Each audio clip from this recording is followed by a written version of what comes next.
السلام علیکم ورحمۃ اللہ وبرکاتہ۔ آج ہم بات کریں گے رمضان کریم کے ٹارگٹس کے بارے میں۔ ہمیں اس مہینے کو کس طرح سے گزارنا چاہیے اور کس طرح سے مینیج کرنا چاہیے اپنے ٹائم ٹیبلز کو۔ تو پہلی بات تو یہ ہے کہ ہمیں اس مہینے سے بھرپور فائدہ اٹھانا ہے۔ ہمیں خود کو بدلنا ہے، اپنے اندر چینجز لانے ہیں جن کی ضرورت ہے۔ ہمیں اپنے رب کو راضی کرنا ہے، ہمیں اپنے رویے ٹھیک کرنے ہیں، ہمیں عبادات کرنی ہیں جس حد تک ہم کر سکیں۔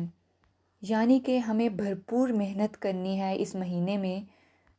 یہ رحمتوں اور برکتوں والا مہینہ پورے سال کے بعد ہمیں حاصل ہوتا ہے، اور ہمیں نہیں پتہ کہ اگلے رمضان میں ہم اس دنیا میں ہوں گے بھی یا نہیں، اس کی کوئی گارنٹی نہیں ہے۔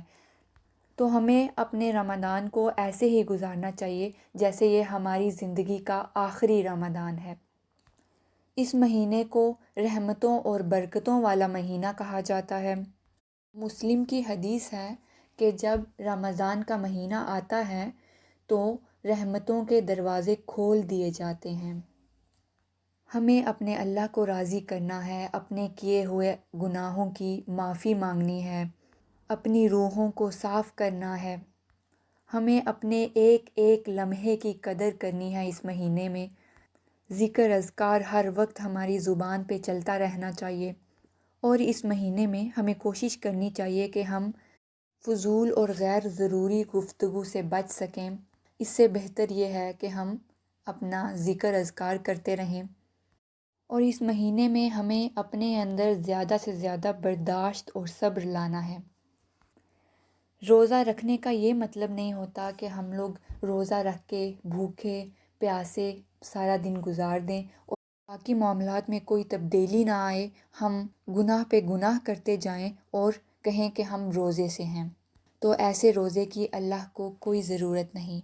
ہمیں روزے کی حالت میں غیبت، چغلی سے بچنا ہے، جھوٹ سے بچنا ہے، تمام وہ گناہ کے کام چھوڑنے ہیں جن سے اللہ نے ہمیں منع کیا ہے۔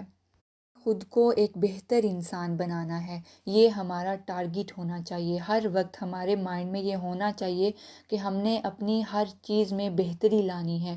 نماز ہے تو اس میں خشوع لانا ہے، اللہ سے زیادہ تقویٰ کی دعائیں کرنی ہیں، ایمان کی دعائیں مانگنی ہیں، اللہ کا قرب حاصل کرنے کی کوشش کرنی ہے، زیادہ سے زیادہ قرآن پڑھنا ہے، ترجمہ و تفسیر کے ساتھ اس کو سمجھ کے پڑھنا ہے اللہ کے پیغام کو۔